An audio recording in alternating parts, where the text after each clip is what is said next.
The first 3 episodes of the final season of Andor. Season 2 are out, and well, I'm hearing a lot of things about it, okay? Hearing from a bunch of people, and it's really, it's very, very eye-opening when it comes to Star Wars, and holy crap, like, I wasn't around. I really wasn't around when the fan base was first fractured with with TLJ. Obviously, I didn't have a channel at that point in time, and at that junction, I'm trying to put myself back in my 2017 shoes. And what was I watching? Really heavy at the time. Probably a lot of wrestling content on YouTube. Okay, that was the point in time when I was dipping my toe back in, arguably during the worst creative era. Okay, but I was watching a lot of New Japan. Okay, seeing Kenny Omega, Kazuchika Okada, Tanahashi could still go at that point in time. Naito, still had knees on his body, at their creative apex. And yeah, it was a lot of good fun over there. And, it wasn't too insufferably woke from all of those goofy ass UK wrestling channels. And no, their worship of Jim Cornette hadn't quite come to the forefront. But yeah, it was an interesting epoch in time. So I ended up missing out on all of the discussions about how Star Wars ended up getting broken by TLJ, but it's really interesting this time around with Andor, okay? And it really didn't come up all that much because nobody really paid that much of mind to Andor to begin with season 1 back in 2022. Like, everybody looked at it and went like, oh, okay, cool, it's a spin-off from, a good movie under the Disney regime, but at this point in time, when season 1 first came out, everything under Disney Star Wars, it was just all slop. Everybody was throwing it in the bucket. Nobody wanted to give Andor a shake.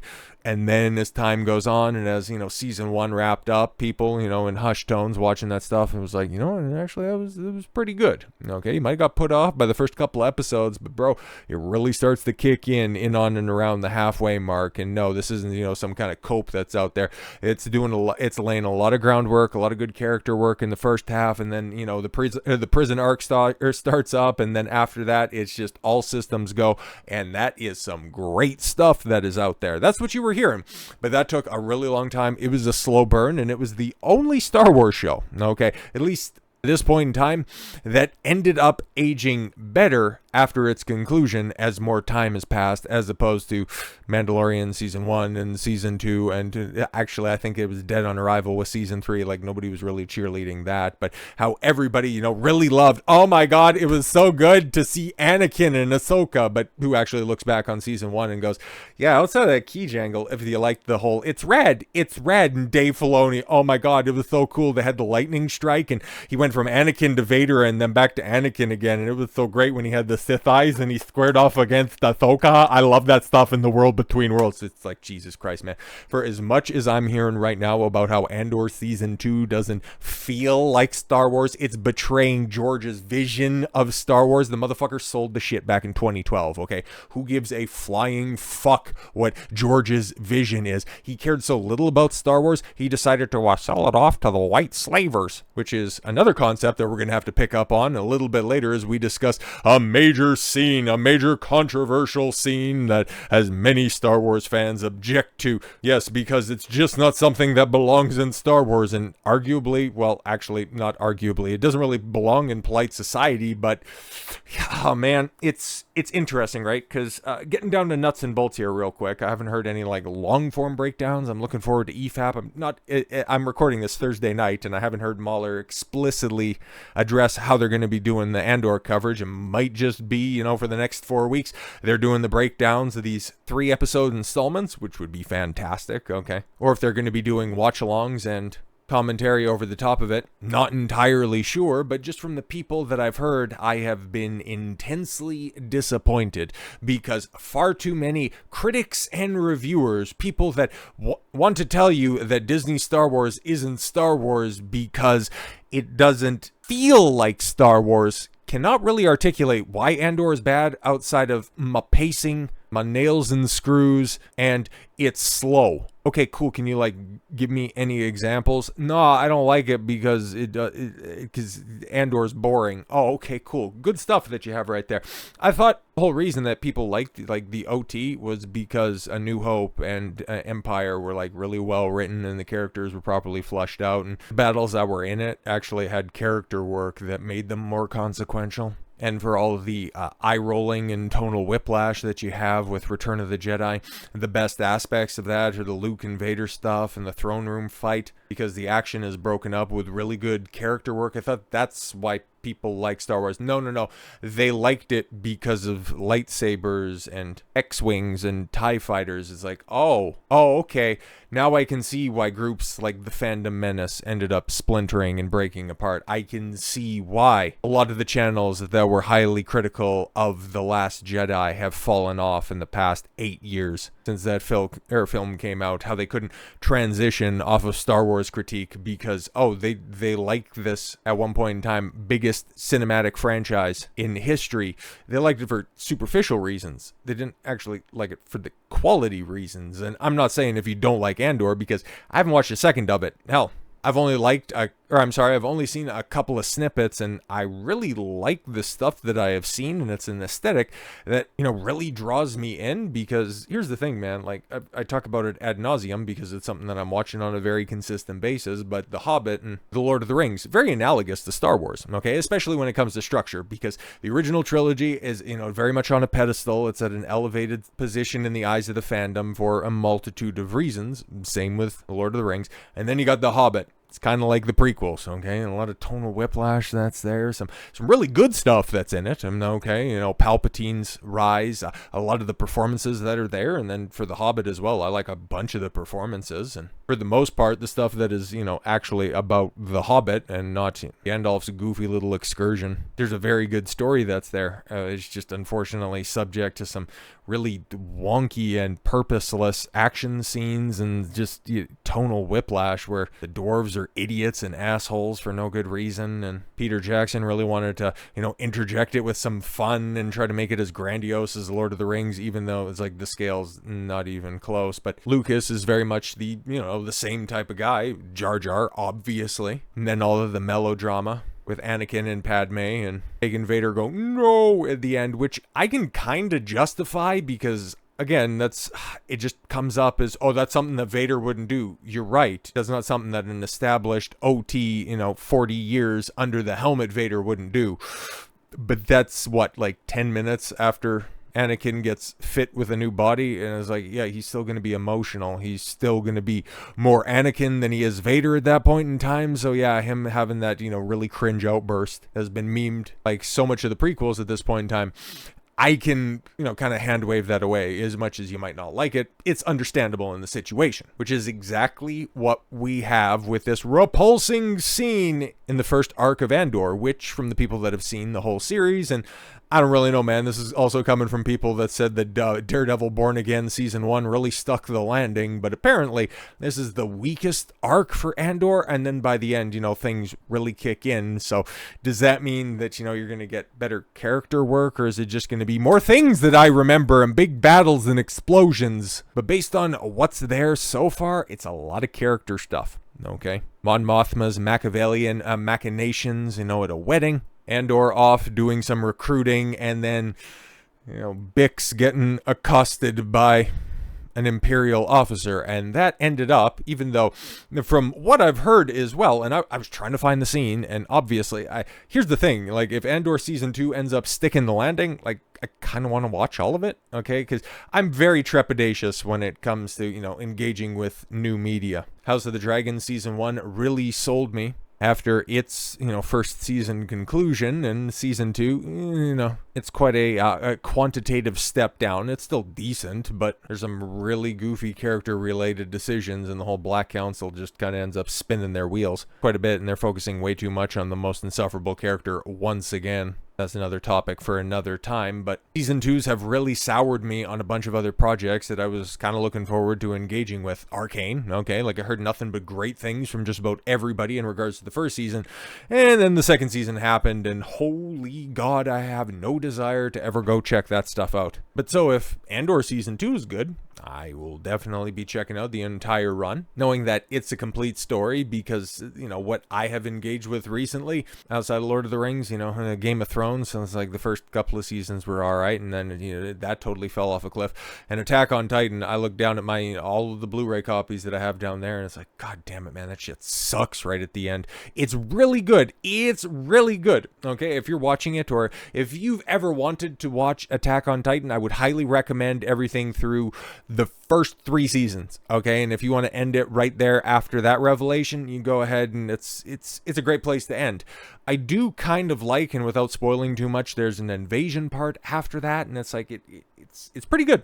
It's pretty good, but it's something I want to go back and watch because I want to try to work out some of the machinations of the second half of the final season, which is actually the middle part of a third, and the way that they bungled that whole ending, it's still infuriating to me, and the way that it ends really puts me off. So yeah, running back around to Andor, it's going to be the exact same thing because we know exactly where this is ending, okay? Like, it's butting up to Rogue One. That's the way that Tony Gilroy has been selling it, and we kind of know that that's going to ultimately be the fate of Andor because that's where he got introduced to the story, and that's where he ultimately meets his demise. I know, not exactly a spoiler, right? The rebels, in regards to, beaming, the plans of the Death Star up to Leia before, the events of episode 4, is like, you kind of know what ends up happening there. Yavin, it ends up taking a giant L, obviously. But still, that doesn't mean that there aren't some interesting stories to play. And yeah, in season 1, there was a lot of great stuff that was set up and paid off. And yeah, it stands as its own story. It's just, it would be nice if we had a complete story that's good. It would really be nice because it's been a very long time since something new that has come along that is full and complete and worth your time. But what else I've heard about the first 3 episodes is that, yeah, there's more consequential issues. Like the first couple of minutes of Andor stealing a TIE fighter, it's the characterization, like previously, like the Empire and definitely, the stormtroopers themselves, they were somewhat of a formidable force. They were far more competent than they've been portrayed in just about every other Star Wars media, but the way that they just, think that they can take down a TIE fighter that's being drunkenly driven about in a hangar, by just shooting at it, and it's like, why are you guys being incompetent all of a sudden? Did you just get, notes from on high that people heard that Andor season 1 was really slow, so we needed to kick things off with an action scene? Is that what we're doing here? Or if that was the case, did you have to sacrifice the competency of some troopers? It's like, I guess you could kind of explain it as they were being lax and not anticipating anybody would come in, so that's why you had people that weren't exactly all that competent on guard, I get, but still, that's very, very weak and unbecoming of the first season's writing. But everything, yeah, that ended up reaching beyond the plot, you had your people that were generally coming out going, oh, it's slow, it's boring, duh, we don't like Andor, he's not charismatic, he's just a meandering main character. He gets lost in his own story. The side characters are more enjoyable. It doesn't have enough action. It's like, do you actually care about good stories, or you just want to see stuff that you remember all the time? Oh, okay, cool. There's so many people that are exposing themselves right now that are just in the latter camp, where they try to say that, stories are bad because they're poorly written. No, they just don't see enough things, and what they're talking about when it comes to good writing is enough stuff that they remember, and it's just, none of that stuff ever stands the test of time when it comes to scrutiny and basing the quality of a story on superfluous big dumb battles. I don't get it, man, because the trench run in A New Hope is iconic, mostly because Vader is there, Vader is competent, Luke is there, and that he's got this special power. It's tense, he's motivated to be there, and then the last second return of Han Solo in the Millennium Falcon is like, that is earned. That's not just, oh, hey, you remember that guy from earlier in this story? Oh, good. It's so I'm so glad that he's back because I remember him. No, action scenes can be a great set pieces for character work. Two Towers is my favorite installment of The Lord of the Rings, and it has a lot to do with Helm's Deep, but for me, the most memorable stuff are the 2 speeches that bookend the battle from Theoden. Days have gone down in the West, and now for Wrath, and now for Ruin, and the Red Dawn. It still resonates as strongly as it did back in 2002 as it does in 2025 right now, when the horn of Helm Hammerhand shall sound in the deep one last time. Oh, it's still great. It's so great because Theoden is despairing, and then he realizes that, there's no hope here, but you know what? We got to go ahead, and we got to show those thousands of Uruk-hai that the Dominion of Men are not going out like that. We're here to make our final stand. You are not going to break us, and you may defeat us, you may kill us, but you are not going to break our spirit. It's so good, and it's so earned. And then, of course, you got Gimli, toss me. I cannot make the distance. You're going to have to toss me. It's all earned.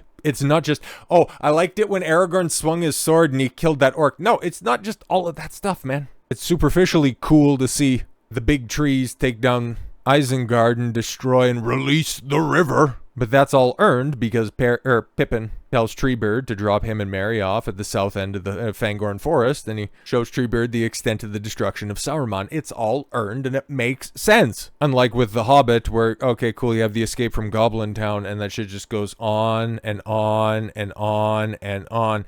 And then you got the Siege of Dale, not even mentioning the barrel riding sequence and Smog, but yeah, the Siege of Dale, where, okay, cool, you know that you're supposed to have big ebbs and flows, but then that battle just kind of peters off because, oh, we have to go focus on Thorin, Philly, and Killy and Dwalin over there going to Ravenhill, and oh, look at that, the Philly ends up getting, yeeted by Azog, and then Killy also dies because you need to have Tariel cry over the most desirable point of that stupid love triangle, and you end up wasting the revelation of the death of the wife of Thranduil, and it's just, there's so many wasted opportunities in that. But the reason that, yeah, all of that stuff seems so goddamn superficial is because they fail to do character work. But then there's some smooth brains that are out there, they'll just go, yeah, I like the stuff in The Hobbit over Lord of the Rings because this stuff is, the Lord of the Rings is old and the Hobbit stuff is new and it looks good. I like the stuff that shows the lots of people that are out there. That's what we're seeing a lot when it comes to people criticizing anything that's not, oh, it doesn't have, it's outside of George's vision. What exactly is George's vision? Because it went from also being stuff from 77 and 80 and 83 that still stands the test of time, but then it was also the goofy slapstick stuff of 99 with Phantom Menace and Yoda bouncing around the Senate, dodging Palpatine's lightning, and him, tossing little Senate pods at him. It's like, what the hell are we doing out here? And so, coming back to Andor, which is what this is all supposed to be about. I had a lot of grievances to get out on this one because it's befuddled me after missing out on the TLJ stuff. It's like, oh yeah, okay, there are different, what type of Star Wars fan are ya? There's the people that like they like the war part. They're just not actually here for the stars of the show. I'll see myself out. But Lucasfilm is back at it again. Are they really? For just one day, it might be nice for them not to use controversy as a main advertising tool. Yeah, here's the thing. They weren't really trying for that, okay, because they're very obvious when they try to do that, okay, because here's also the conversation, but we'll get back to that here in a second, okay. For one day, yeah, it'd be a quality product, a shining force of why people want to watch a galaxy far, far away where Jedi and Sith can use the Force. Well, how about, okay, because this was also another thing, it's like, can we just have a story that doesn't really have to do with Jedi and the Force? Can we, like, have a Mandalorian or bounty hunter show that isn't interwoven with all of the other big level or big high level stuff? Couldn't the guy that was like running the show, want to tell a story about, I don't know, like the underworld and all that stuff that was going on? No, everything all needs to be about Jedi and Sith, right? It needs to be about space wizards, right? Because that's what this is all about. We can't actually tell good stories that happen to have that aspect over the top of it. No, it just needs to be the things that we've seen before, and it's red and it's blue, and he does the push and he does the choke. I remember the things. Instead, Andor has decided to include forcing oneself on another for gratification in its second season debut rather than reason for tuning in. Yeah, for the people that watched it, this was apparently like not a big scene or anything like that. It was something that was very much in character with the people that were there. So the fact that this ended up kicking off, where hindsight being 2020, you can understand with something so sensational as a character coming out and saying, yeah, I got attempted grape thrust upon me. Like, you can see that as being, whoa, that's kind of shocking. But for the people coming out and saying, oh, it does not, I don't want that in my Star Wars stuff. I don't want to, no, that's not what George would want. Darth Vader wouldn't stand for, it's like, yeah, obviously, I don't think that, Vader was out there sending his forces out there to put certain populations and force them into submission by any means necessary. But you're also talking about a series, and you're talking about a franchise that is, all right, blowing up planets, but it's a bridge too far if you want to depict a creepy officer who's subjugating people he sees lesser than. It's interesting. It's interesting to see this Rubicon. It's almost like people just kind of want to hate Disney Star Wars, okay? And I can understand. They've done a lot of dumb shit, and we've talked about it, and I'm going to talk about more tomorrow with the stupid people associated to this brand, but there's a lot of people that just simply want to hate, and they see stuff that internally triggers them, and they want to use some wonky justification.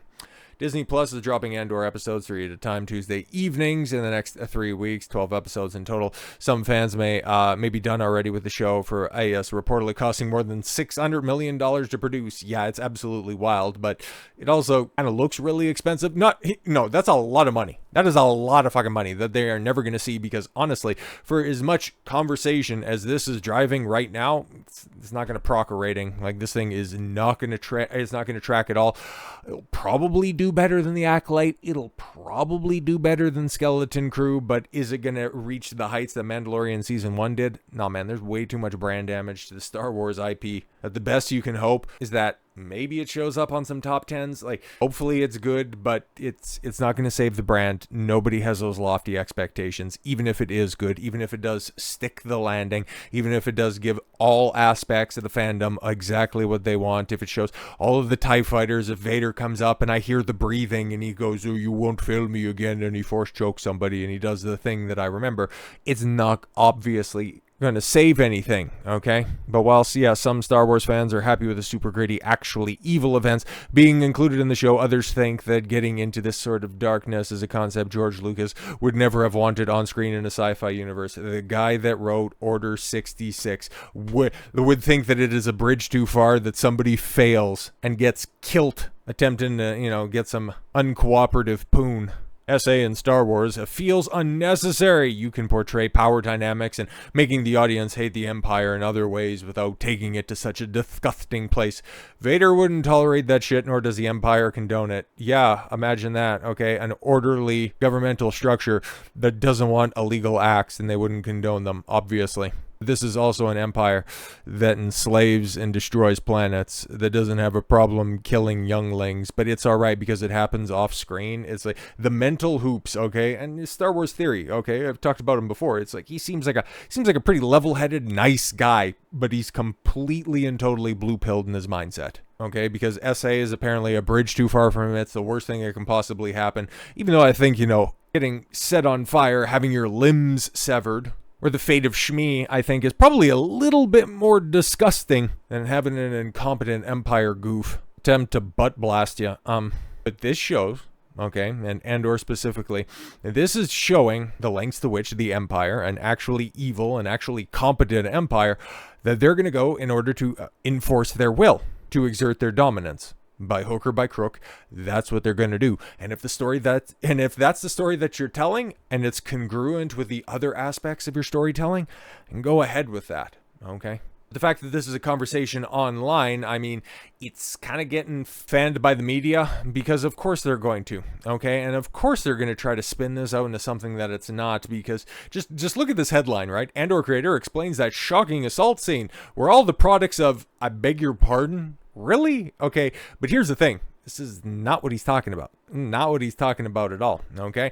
Disney Plus's acclaimed Andor. Yeah, because the way that they're also promoting this is, oh, take a look at that. There's a bunch of other people, okay? Like, all of the critics really love this show, so you better as well. It's just as superfluous as saying, I don't like it because it doesn't feel like Star Wars, but you should like it because the critics do. It's like, no, is it well written? No. The accolades. It's like, okay, cool. But Andor has stretched the creative boundaries of Star Wars in countless ways, bringing a grown-up sensibility to a galaxy far, far away. Now, here's the thing, okay? Like, Andor's far more competent at its mature storytelling, but you know what? Stuff like this was tried before. Last year, in fact, The Acolyte was also supposed to be mature storytelling. Obviously, it was incompetently done, but there were a lot of, very mature themes that were there as well. If you recall, okay, there was a naked Sith coming out of a pool, and there was a very obvious dick check that was in there as well, okay, in episode, what was that, 5 or 6. This was, supposed to be a story about exploring whether or not the Jedi are truly morally upstanding, and whether or not there are other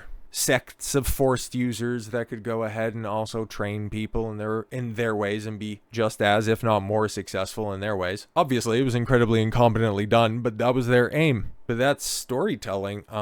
Those themes, they were also explored in the prequels, and nobody had a problem with that because that was George's vision. Unless, of course, you don't consider George's vision a part of true Star Wars, and you don't think that the prequels are canon and it's only the OT. But if you want to run with the whole, this doesn't fit in Star Wars, your definition of Star Wars is your own personal preference, so it's not really based in anything, okay? If it's got the Star Wars banner, like it or not, it's Star Wars. Obi-Wan show is Star Wars. Mandalorian is Star Wars. Ahsoka is Star Wars. We could just run down the list of stuff. Kathleen Kennedy decanonizing and then continuing to pilfer legends or the extended universe. That's still Star Wars. But yet, even by Andor standards, a scene from the second season is leaving fans shocked. An Imperial officer tries to violently, copulate a rebel fugitive, Bix Caleen, who is hiding out in a farming settlement while Imperial troops are rounding up undocumented citizens.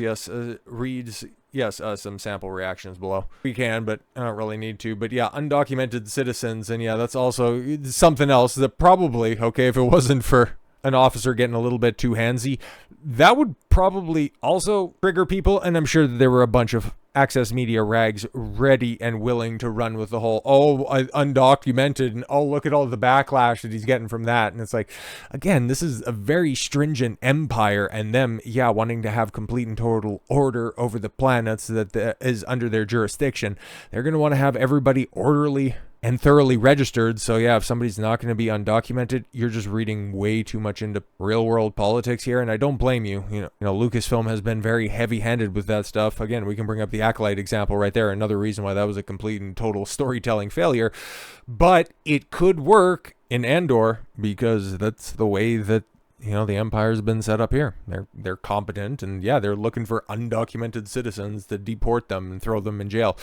That kind of makes sense, okay? Sequence plays out over the course of the show's third episode. The first 3 episodes were all released at once on Tuesday. With the officer's flirtation with Bix turning growingly, increasingly persistent, and eventually culminating in a brutal life and death struggle. Bix eventually gets the upper hand, and the officer is killed. Well, yeah, exactly. Because that's the thing from the people that watch it. It's like, there's a resolution there, okay? He doesn't go through with this stuff. And the way that it's being reported, it's like, it was depicted where you basically, seen something go in it. Yeah, there were holes being filled, okay, to be graphic without being graphic. Yeah, but Andor boldly leaves zero ambiguity as to what the viewers just witnessed as Bix screams he tried to, exactly, do what he did, but he didn't. Star Wars is a franchise that has never, in film form, shown even, consensual banging. I guess isn't it kind of implied? But shown it on screen, I mean, obviously. But it's not like it hasn't turned away from, sexual themes. Slave Leia obviously comes to mind. Not to mention everything that, goes on in the EU. At Andor pushing the envelope with scenes that suggest sex was about to take place or just had, much like old Hollywood films during the Hays Code censorship era. When asked about the Bix scene, Andor creator Tony Gilroy explained to The Hollywood Reporter that when telling a story about war, shying away from SA didn't feel truthful. Well, yeah, exactly. And this is a little bit more unfortunate spin that is going to end up having a negative effect on the show, and you can blame this directly the Access Media, okay? Because Gilroy has a good take on this stuff. I don't know what his personal politics are, and frankly, I don't care, man. You can separate the art from the artist, okay? I get one shot to tell everything I know, I can discover, or that I've learned about revolution, about battles. Now, with many incidents and as many colors as I get in there without having the story tip over. I mean, let's be honest, man. The history of civilization, there's a huge arterial component of it, and that's, all of us who are here, all of us are a product of, armies and power throughout history have committed forced copulation. So to not touch on it in some way, it's just was organic and it felt right coming about as a power trip from this guy. I was really trying to make a path for Bix that would ultimately lead to clarity, but a difficult path to get back to clarity. Well, yeah, exactly, because her actions of killing an Imperial officer, well, that's obviously going to have downstream effects, mostly because, well, you kind of know that entire group of people don't exactly make it out all that well into the original trilogy. There was no Bix, there was no Andor, there was no Luthen in the original trilogy, okay? So they're ultimately going to meet their end. We got it. We know that. But the thing, that ends up, taking the headlines, we're all products of, it's like, okay, in a long enough time frame. Like, I look at my genealogy, right? So I'm a quarter Scottish, a quarter Irish, a quarter Ukrainian, and a quarter native. Yeah, there was some dirty deeds going down in the past, okay? So I understand what he's saying, okay? Shit like that, people who were subjugated in, wars that took place. There was some nasty-ass shit that was going on, and we're showing a nasty-ass empire right here. So yeah, as much as you see destruction, desolation, murder, complete and total eradications of population, you didn't think that if they seen a pretty young thing acting up, you wouldn't think that there would be a scumbag in power willing to exert his force in a certain way. You would be disingenuous, okay, if you didn't depict that. And that's what he did. That's the story that he told, and it was honest to that character and to that setting. But people have such a weird definition of what is and isn't acceptable for Star Wars. It's a battle that has been waged for as long as I can remember, going all the way back to the prequels, more recently with getting caught up with what was happening with the Disney stuff, and then everything that you see going on with the slop that has been across Disney Plus. So the opportunity for one guy to come out and tell a mature story, one guy to tell a competent story, that gets in everybody's craw. It's fucking as disgusting as getting raped in a barn. So with all that said, thank you all very much for the gift of your time. I've been Don Consuelo. I want you to follow your gut and get after it. Take care, everyone.